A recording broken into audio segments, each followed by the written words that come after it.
Right now on Our Indiana, the IU men's soccer team shutout streak comes to an end, but a late goal from the Hoosiers kept their undefeated season intact. And basketball season is right around the corner. Hoosier Hysteria took place Saturday. We'll dive into both the men's and women's teams and how we expect them to fare this season. All that and more coming up on Our Indiana.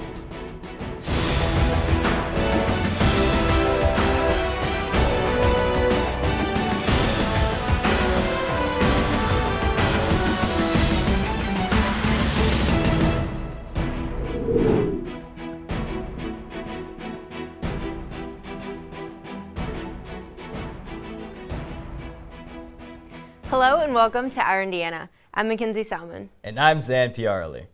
Our first story tonight, the #1 ranked IU men's soccer team traveled to Indianapolis Wednesday to take on in-state rival Butler. IU men's soccer team remains undefeated, but tied for the third time this season against number 19 Butler. With freshman goalkeeper Trey Muse racking up 3 saves, the Hoosiers added to the team's shutout streak of 9 straight games, totaling 889 minutes. The Bulldogs and Hoosiers took 8 shots apiece for the game, but neither could find the back of the net, with the game ending 0-0. After tying in overtime Wednesday night, Indiana was tested again on Saturday against Wisconsin on senior night, but this time they were able to win the game. Grant Lillard. Senior center back Grant Lillard has seen a lot in his 4 years at IU. But tonight, in his final home game, a 2-1 win over Wisconsin, it was a roller coaster of emotions. Coming away with a win like that's probably one of my favorite wins I've been a part of. For much of the season, it's been the freshman forward scoring for Indiana, and tonight was no different. Freshman Griffin set the tone with a goal in the second minute. But then in the second half, IU saw its shutout streak of 966 minutes come to a close. Obviously a little communication error in the back line and with Trey. But that said, I mean, the sequence earlier in the game with Trey's 3 saves in a row, I don't know if I've seen something like that, quite honestly. I'd have to see that on replay. It was senior night here at Yeagley Field, but according to Coach, the freshmen were the ones looking to provide the special moment for the seniors as Mason Toy scored in the 109th minute to give the Hoosiers the win over Wisconsin tonight. It's surreal. I don't really have any words for it. It's just crazy how the season's going. Coming into this, I couldn't have imagined it being like this and we're going so well. So I'm just going to try to live in the moment right now and just enjoy it. Senior night, and here we have a freshman that can make a play. And we said that before the game. The best way to honor tonight is through, letting the seniors smile tonight. Mason stepping up and making that play is just unbelievable. He's been doing it all year long for us, but doing it on that type of stage in this type of game where it's championship on the line for us, it's unbelievable, especially coming from a freshman. But for Grant Lillard and the rest of the senior class, the season isn't over just yet. IU travels to Michigan State next weekend before beginning the Big Ten tournament and eventually their quest for a 9th national championship. For Our Indiana, I'm Mackenzie, Salmon. After taking number 17 Michigan into overtime last weekend, the IU football team traveled to East Lansing this week to face off against the number 18 Michigan State Spartans.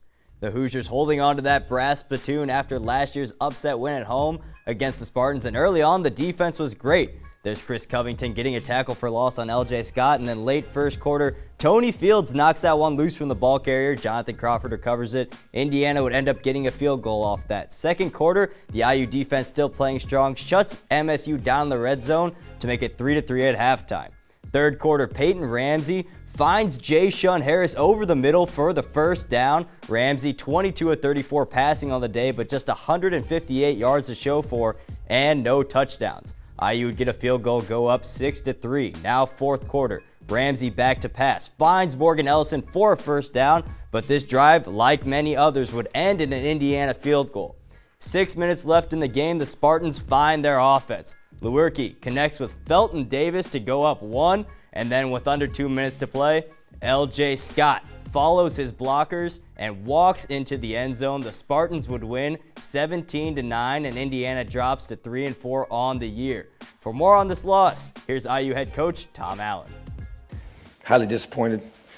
Really thought our kids played their hearts out. So proud of their effort and their toughness and the grit that they showed throughout the game. And really, man, just getting near the end there, you got to finish. To go on the road against this opponent in this venue, tough place to play, and top 20 team, and had our chance. and let them off the hook. So that's on us. It's on me as head coach. Take responsibility for that, and we're just really proud of our team.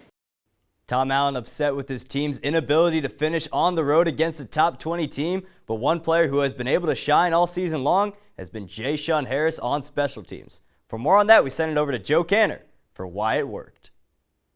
Thanks, guys. It's no secret that Indiana football has one of the top special teams units in the country, and that's thanks in large part to the explosiveness of their punt returner, Zain Harris. Harris has the second most punt return touchdowns of anyone in Division I college football, and the fourth most average yards per return. Now, we're going to take a closer look at both of Harris's return touchdowns, and I'll explain to you why they worked. Now here we take a look at Zain's return, this one against Virginia. Now you see here Harris gets to the right and finds a few key blocks from teammates. The lane to the end zone opens like the Red Sea, and Harris left Virginia seeing red in the desert, scratching their heads on how to cover him. On to the Georgia Southern game. The first mistake that they made this score possible was the low driving punt. Gives Harris a full head of steam, makes a few men miss, and again with a few key blocks and Harris's speed, he finds himself quickly ahead of all the defenders with nothing but green grass between him and pay dirt. Harris is truly explosive, and with blockers unselfish, with that natural talent coupled with a chip on his shoulder from returning from not one, but 2 torn ACLs, it's safe to say we haven't seen the last big run from Zain. Well, folks, that was Why It Worked. Zain and Mackenzie, back to you guys at the desk. IU volleyball riding an 8-game losing streak before Friday night when Rutgers came into Bloomington. The Hoosiers and Scarlet Knights were searching for their first Big Ten win of the year, and the Hoosiers finally prevailed in 5 sets. Deja Lofton led the way for Indiana, racking up 12 kills on 30 total chances, but senior Jessica Leash came off the bench for IU and nabbed 10 kills of her own. Indiana wins its first Big Ten match of the year 3-2 over Rutgers. IU's winning streak came to an end Saturday against number 1 Penn State, despite leading the opening set 11-7. The Hoosiers fell in 3 sets with redshirt sophomore Kendall Bierman and freshman Cameron Malloy recording 7 kills each. IU now holds a record of 12-10 on the season and 1-9 in conference. Next up on the road at Maryland this Friday, followed by a Saturday game at Ohio State. The Hoosiers do not return home until November 10th against Wisconsin. Indiana women's soccer took on number 25 Rutgers Saturday night, fighting for a trip to the Big Ten tournament. The teams evenly matched through the first 90 minutes, 0-0 heading into overtime, but 5 minutes into the extra time, Brittany LaPlante headed it past Bethany Copel for the game winner, and Indiana's postseason hopes vanish as they fall to the Scarlet Knights. In their final regular season road game, IU field hockey battled against number 24 Ohio State Buckeyes on Friday, but fell short in a 2-1 loss. IU freshman Bente Buwalda started the game by banking her second goal of the season off an assist by sophomore Sheridan Weiss. The Buckeyes fired back in the second half, tying the game 1-1. Ohio State's offense didn't let up as senior Maddie Humphrey penetrated IU's defense in the 58th minute to score the game-winning goal. The Hoosiers' losing streak continued on Saturday as they fell to number 6 Penn State 7-1. The Nittany Lions were able to score early on with Myra Putsch netting the team's first 2 goals of the game and eventually completing the hat trick. The score didn't stop for Penn State as they tallied 7 goals against the Hoosiers until finally Kelsey Geis was able to put the team on the board off a hard hit from the top of the circle. The Big Ten field hockey tournament begins next weekend with the number 9 seed Hoosiers playing 8 seed Ohio State on October 27th in Ann Arbor at Michigan's Ocker Field. The IU men's and women's swimming and diving teams started their season this past weekend, taking on University of Florida and defending national champions Texas in Gainesville. The number 6 Indiana men went 2-0 on the weekend, beating both the Longhorns and the Gators, while the number 10 women went 1-1, beating Florida but falling to Texas. Senior Blake Peroni led the way for the men, winning both the 100 and 200 freestyle, and Ian Finnerty won the 200 breaststroke. For the women, Lily King took home first place in the 200 breast, and senior Allie Rocket won the 50 free. Sophomore Shelby Kuntz also touched the wall first in the 200 butterfly. Coming up next, we'll review this Saturday's main event, Hoosier Hysteria. And broadcasters Eddie Cotton and Griffin Weinberg join us on Cream v. Crimson. Stay tuned.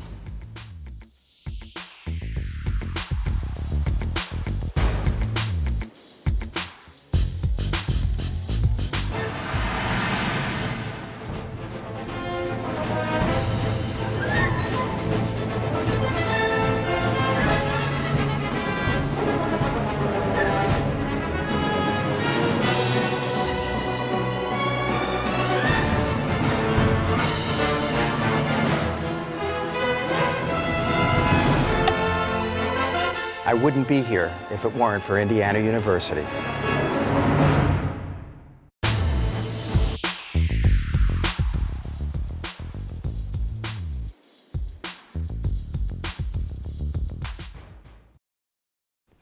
Welcome back to Our Indiana.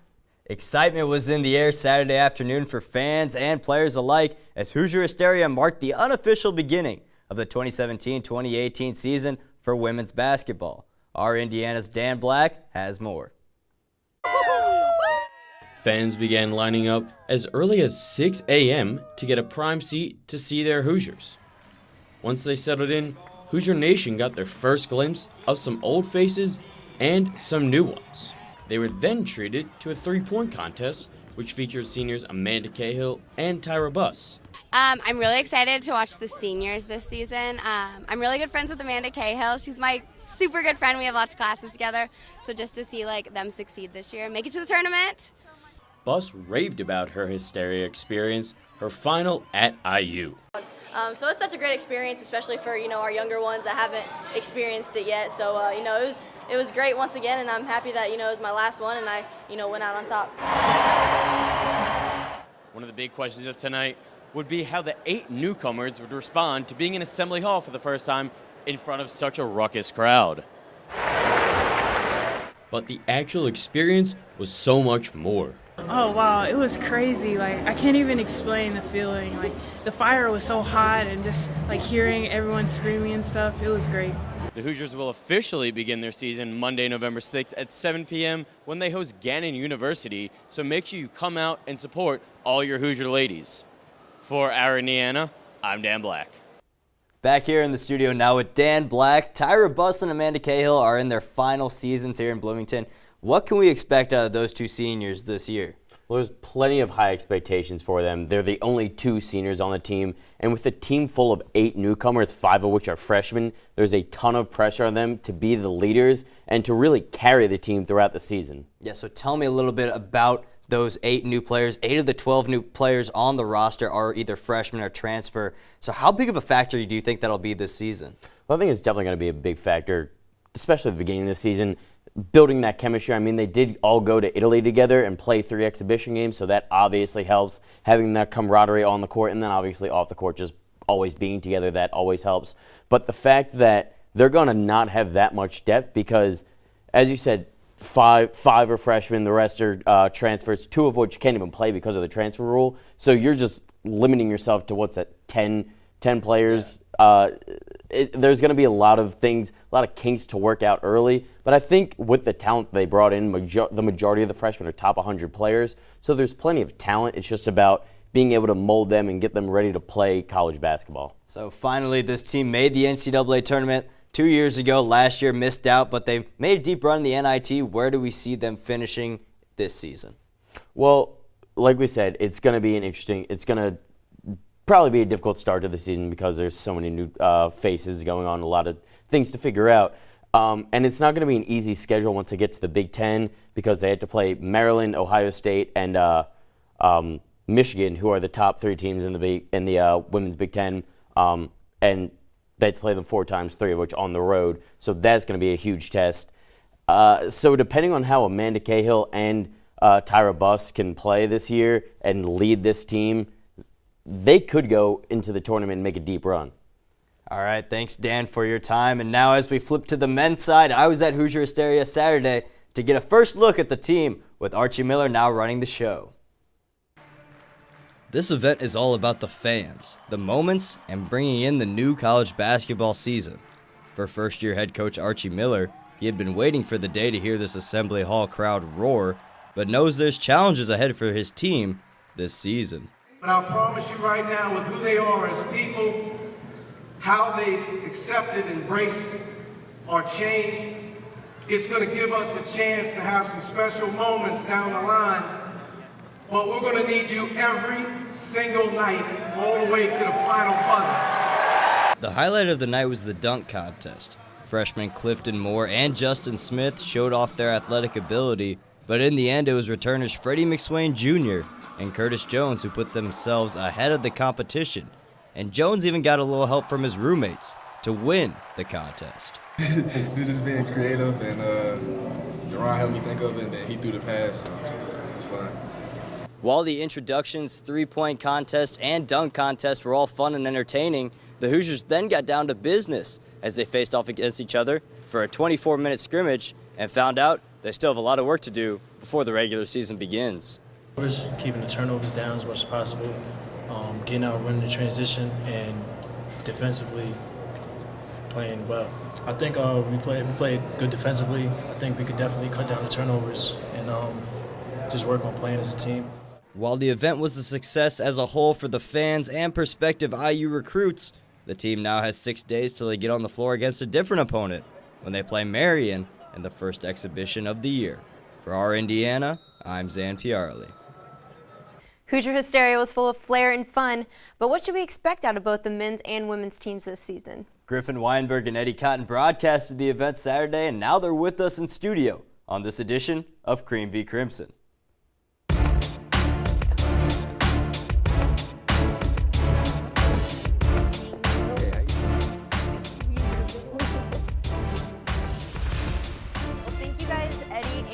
For both joining us today. We really appreciate having you guys on. Now, both of you guys broadcasted the Hoosier Hysteria game this past Saturday. What were some of the main takeaways you guys saw from the matchup? I thought it was just nice to see the fans come out there, because that was the first time that this team was in Assembly Hall and it was pretty much full. So, that was really nice to see. And then, it's the first look at the freshmen, really just the first overall look at the team. That's the first time that we got to see them out on the court and actually get to play. So it was just a fun event. It was a fun atmosphere. That's what you want from Hoosier Hysteria, and that was really a big part of it. Yeah, I would definitely add on to those sentiments. What Hoosier Hysteria is all about is establishing a precedent for how the season's going to go on and how you want to be perceived in front of the fans.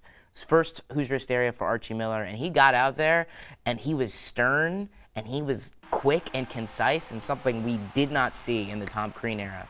He spoke for 3 minutes, and I myself was in awe of him. So that was the precedent I looked for, and I appreciate it. You had like a Hawkeye on him the whole time, didn't you? A little bit. A wee bit. So I want to ask you guys about this sophomore class. Curtis Jones won the dunk contest Saturday. How do we see him, Devontae Green, and Deron Davis all shaping up in year 2 for this IU team? Devontae Green is the guy who you're really going to want to look out for this year. Last year he played about a little over 15 minutes per game. He wasn't really scoring too much and doing too much with the offense, but I feel like he came in with the mentality this year where it's all right, new coach, new system, new everything, forget about last year. I'm going to go out and do me. That's exactly what he did. I see him as a guy who's probably going to be playing around 25 minutes per game, something like that. He could honestly be a starting guard too. He just ran the offense so well during the scrimmage. He did everything right, and he just looked really probably like the best player who was out on the court. So his transition in the offseason was really good. And then Deron Davis, he really stepped up big too, especially his transition in the offseason. Yeah, he made a huge transition this offseason. He lost about 22 pounds, dropped down to 12% body fat, which seems almost impossible in an entire offseason. And he's so much leaner, much more mobile on his feet. And you noticed it during the scrimmage. Devontae Green obviously played a huge role, like you mentioned. But Deron Davis just sat in the post, and they fed him, and they fed him, and they fed him. And so those two guys really showed signs of what Archie Miller's going to try and do, because his offense is feed the post and kick, feed the post and kick, and that's what they showed. And it's going to be Deron Davis because no one else can do it. Yeah, I'm pretty sure the offense this year it's going to run through Deron Davis. I think that the team is going to go as high as he can take them. And I don't know how many points or rebounds. I don't know what he's going to be doing there, but he looks good. He looks a lot stronger. He's playing at that same weight that he did about in high school when he was a top 50 recruit coming out of Colorado. So he's going to have a really big year. Well, last thing I have for you guys, Archie Miller's first season here at IU. IU missed out on the tournament last season, so where do we see them finishing this year? It's going to be hard to tell early on. They got picked 9th in the Big Ten preseason poll by the media members in the Big Ten. You just don't know. You don't know until you actually see the team play a full game. So, for all we know, they could be a Final Four team with the way they play. Otherwise it could be another NIT year or miss out on postseason play completely. I really don't know. I think it's really going to all depend on how high Deron Davis can take this team. Will Devontae Green step up like we've seen him in the offseason? How is Robert Johnson going to play? Because his points per game has increased every single year that he's been here, and last year was his best year. Now he's going to be expected to take on a bigger role. How is Colin Hartman going to be coming off of this injury? We just don't really know. So it's going to be hard to make an exact prediction right now, but it could be anywhere with this team. the predictions that we've seen and the projections all come from paper. So you look at the roster, you're like, all right, this is not a very talented team. The thing with Archie Miller that differentiates him from a lot of other coaches is he knows how to coach with crap, to be blatantly honest. That's what he did at Dayton. He took teams that weren't that great, and they won games in the tournament. And that's what I'm looking at them. I look for them to kind of go beyond what their talent ceiling is per se, but not do much more than that. So you're looking, I think, at a bubble team. I think they barely make the tournament, and I think that's something that if you're an IU fan, be on cloud nine for. Yeah. Because the team talent-wise is not there. But in the future it will be. And then Archie has to actually meet expectations that are Final Four and championship. I have no idea if he could do that, but I think he could take a team that's not that great and make them okay. Yeah, like if there's any postseason play at all from Indiana, then Indiana fans should be happy. Even if it's just the NIT, you have to be happy about that because I don't think anyone is really expecting them to get into postseason play at the beginning of this year. But you just don't know. Yeah. Well, you can only hope for the best, but thank you, Griffin and Eddie, again for joining us. We really appreciate it. That was this episode of Cream v. Crimson. Now we fast forward and take a look at IU's events this upcoming week with Alex Emoff. Thanks, guys. Well, it's everyone's favorite time of the year when we get to see fall and winter sports overlap. Let's get to it. IU field hockey snuck its way into the Big Ten tournament after finishing a season without a Big Ten win and 6-12 as their overall record. The number 9 seed Hoosiers will face the number 8 seed Ohio State Buckeyes in the first round of the Big Ten tournament Friday at 3 o'clock at Michigan State University's Ralph Young Field. While Friday is for field hockey, we all know what Saturdays are for. That's right, college football. The Hoosiers will travel to College Park to face the Maryland Terrapins in a must-win Big Ten matchup.